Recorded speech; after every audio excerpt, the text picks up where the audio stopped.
اهدنا الصراط المستقيم. بسم اللہ الرحمن الرحیم. اہدنا الصراط المستقیم. اللہ ہم کو سیدھے راستے پر چلا. ایک ہوتا ہے سیدھے راستہ دکھا دینا، ایک ہوتا ہے سیدھے راستے پر چلا دینا. ہدایت کا ایک معنی دکھانا ہے، جس کو عربی زبان میں اراءۃ الطریق کہتے ہیں، یعنی راستہ دکھانا. اور ایک ہدایت کا دوسرا معنی ایصال الی المطلوب ہے، یعنی سیدھے راستے پر چلا دے. ہم یہ نہیں کہتے اللہ ہمیں سیدھی راہ دکھا دے، بلکہ یہ کہتے ہیں کہ اللہ ہم کو سیدھے راستے پر چلا دے. میں آپ حضرات کی خدمت میں بہت مختصر تفسیر عرض کر رہا ہوں. اب یہ سمجھیے کہ صراط مستقیم کہتے کس کو ہے.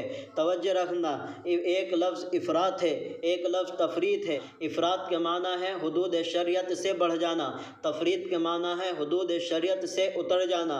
اہل سنت والجماعت حدود سے بڑھتے بھی نہیں ہیں، حدود سے اترتے بھی نہیں ہیں، بلکہ حدود پر رہتے ہیں. اسی کا نام صراط مستقیم ہے. اہدنا الصراط المستقیم، اللہ ہم کو سیدھے راستے پر چلا. صراط الذین انعمت علیہم، یہاں پر ایک بات اور یاد رکھنا، ایک بات قابل غور ہے، اور اس میں غور کرنے سے ایک بڑے علم کا دروازہ کھلتا ہے. وہ یہ ہے کہ صراط مستقیم کی تعین کے لیے اللہ رب العزت نے فرمایا ہے صراط الذین انعمت علیہم. صراط الرسول یا صراط القرآن یا صراط الحدیث کیوں نہیں فرمایا کہ اللہ ہم کو قرآن کے راستے پر چلا، یا اللہ ہم کو رسول کے راستے پر چلا، اللہ ہم کو حدیث کے راستے پر چلا. اللہ نے یہ نہیں فرمایا کہ تم قرآن کا راستہ اختیار کرو، کیونکہ محض کتاب انسانی تربیت کے لیے کافی نہیں. اور نہ یہ فرمایا کہ رسول کا راستہ اختیار کرو، کیونکہ رسول اللہ صلی اللہ علیہ وسلم کی بقا اس دنیا میں دائمی نہیں ہے، اور آپ صلی اللہ علیہ وسلم کے بعد کوئی دوسرا نبی اور رسول نہیں ہے. اس لیے صراط مستقیم جن لوگوں کے ذریعے حاصل ہو سکتا ہے، ان میں نبیین کے علاوہ ایسے حضرات بھی شامل کر دیے گئے ہیں جو تا قیامت ہمیشہ موجود رہیں گے. تو اس لیے فرمایا صراط الذین انعمت علیہم، اللہ ہم کو ان لوگوں کے راستے پر چلا جس پر تو نے انعام فرمایا ہے. اور جس پر خدا نے انعام کیا ہے وہ کون لوگ ہیں؟ توجہ رکھنا، وہ 4 طبقات ہیں. نمبر 1 انبیاء، نمبر 2 صدیقین، نمبر 3 شہداء، نمبر 4 صالحین. سب سے پہلے انبیاء کو سمجھے. انبیاء کس کو کہتے ہیں؟ انبیاء کی تعریف میں 4 لفظ آتے ہیں. اگرچہ یہ 4 لفظ جمع ہوتے ہیں تو نبی بنتا ہے، اگر 4 لفظ میں سے ایک لفظ نہ ہو تو نبی نہیں بنتا. نمبر 1 انسان ہو، نمبر 2 مبعوث من اللہ ہو، یعنی اللہ کی طرف سے بھیجا ہوا ہو. نمبر 3 معصوم عن الخطا ہو، یعنی گناہوں سے بالکل پاک صاف ہو، گناہوں سے معصوم ہو. نمبر 4 اس کی اتباع کرنا فرض ہو. اگر یہ 4 لفظ جمع ہوتے ہیں تو نبی بنتا ہے، اگر 4 لفظ میں سے ایک لفظ نہ ہو تو نبی نہیں بنتا. سب سے پہلا لفظ ہے انسان. اب یہ بات سمجھیے انسان کس کو کہتے ہیں.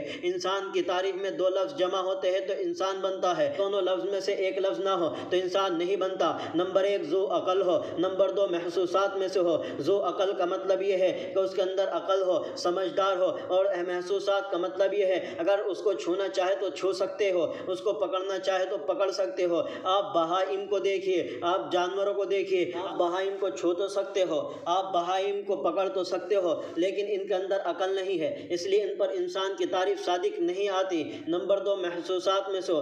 آپ ملائکہ کو دیکھیے، آپ ملائکہ اور جنات کو دیکھیے، آپ چھونا چاہے تو چھو نہیں سکتے، آپ پکڑنا چاہے تو پکڑ نہیں سکتے، لیکن وہ عقل دار ہے، اس لیے ان پر بھی انسان کی تعریف صادق نہیں آتی. انسان کی تعریف میں 2 لفظ جمع ہوتے ہیں. نمبر 1 ذو عقل ہو، نمبر 2 محسوسات میں سے ہو. یہ 2 لفظ جمع ہوتے ہیں تو انسان بنتا ہے. اگر دونوں لفظ میں سے ایک لفظ نہ ہو تو انسان نہیں بنتا. 4 لفظ جمع ہوتے ہیں تو نبی بنتا ہے، 2 لفظ جمع ہو تو انسان بنتا ہے. اگر آپ کو انسان کی تعریف یاد ہوگی تو نور و بشر کے جھگڑے ہی ختم ہوتے ہیں. اس کے بعد یہ سمجھیے کہ صدیقین کس کو کہتے ہیں. صدیقین ان کو کہتے ہیں جو نبی کی تصدیق کرتے ہیں، جو انبیاء کی امت میں سب سے زیادہ رتبے کے ہوتے ہیں، جن میں کمالات باطنی بھی ہوتے ہیں. نمبر 3 شہید. شہید اس کو کہتے ہیں جو دین کی محبت میں اللہ کی راہ میں اپنی جان ہی کو دے دے، اس کو شہید کہتے ہیں. اور صالح صلحاء ان لوگوں کو کہتے ہیں جو ادنا سے ادنا گناہوں سے بچتے ہو، ادنا سے ادنا مستحب پر بھی عمل کرتے ہو، اور اس میں ان کو نیک اور دیندار کہا جاتا ہے.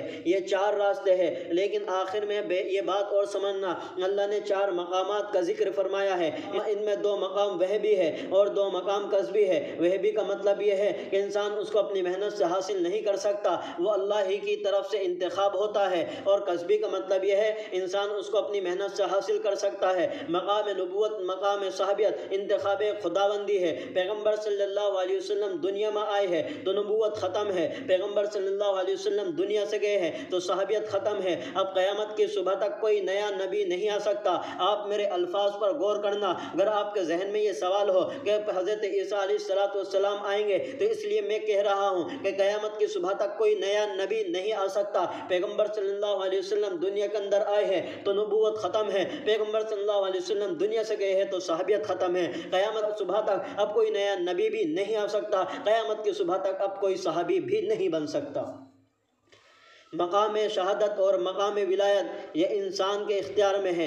انسان محنت کر کے، مجاہدات، کثرت نوافل، کثرت اذکار کا اہتمام کر کے ان مقام کو حاصل کر سکتا ہے، اور یہ تا قیامت ہمیشہ موجود رہیں گے۔ تو اس لیے اللہ نے فرمایا ہے، اس لیے فرمایا صراط الذین انعمت علیہم، ہم کو ان لوگوں کے راستے پر چلا جس پر تو نے انعام فرمایا ہے، اور جس پر انعام فرمایا ہے اللہ نے وہ 4 طبقات ہیں جو میں نے آپ کے سامنے بیان فرمائے ہیں۔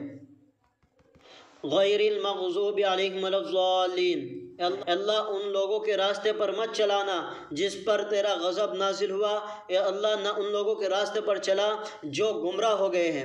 اب توجہ رکھنا، مغضوب کسے کہتے ہیں؟ مغضوب اس کو کہتے ہیں جس کے پاس علم ہو لیکن ضد کی وجہ سے نہ مانے، اور گمراہ اور ضال اس کو کہتے ہیں جو بیچارے جہالت کی وجہ سے نہ جانے، بیچارے جہالت کی وجہ سے نہ مانے۔ یہودیوں کے پاس علم تھا لیکن ساتھ ضد شامل تھی، نصارہ کے پاس علم نہیں تھا، جہالت تھی۔ اللہ ہمیں مغضوب سے بھی بچائے اور ضال سے بھی بچائے، اللہ ہمیں ضد سے بھی محفوظ رکھے اور جہالت سے بھی محفوظ رکھے، آمین۔ آخر میں 2 مسئلے اور سمجھ لیجئے کہ سورہ فاتحہ امام کے پیچھے پڑھنی چاہیے نہیں پڑھنی چاہیے۔ اس بارے میں ہمارا مسئلہ یہ ہے کہ امام کے پیچھے مقتدی کو سورہ فاتحہ نہیں پڑھنی چاہیے۔ نماز 2 طرح کی ہے، ایک نماز وہ ہے جس میں بلند آواز سے قرات ہوتی ہے، ایک نماز وہ ہے جس میں آہستہ قرات ہوتی ہے۔ دونوں نمازوں میں مقتدی کو امام کے پیچھے فاتحہ نہیں پڑھنی چاہیے، خاموش کھڑا رہنا چاہیے۔ دوسرا مسئلہ یہ سمجھیے کہ جب امام والضالین کہے تو مقتدی کو آمین آہستہ کہنی چاہیے، مقتدی کو آمین اونچی آواز سے نہیں کہنی چاہیے۔ میں آپ کو دلائل نہیں دے رہا، صرف مسائل بتا رہا ہوں۔ اللہ مجھے اور آپ سب کو شریعت پر عمل کرنے کی توفیق عطا فرمائے، آمین۔ وآخر دعوانا ان الحمد للہ رب العالمین۔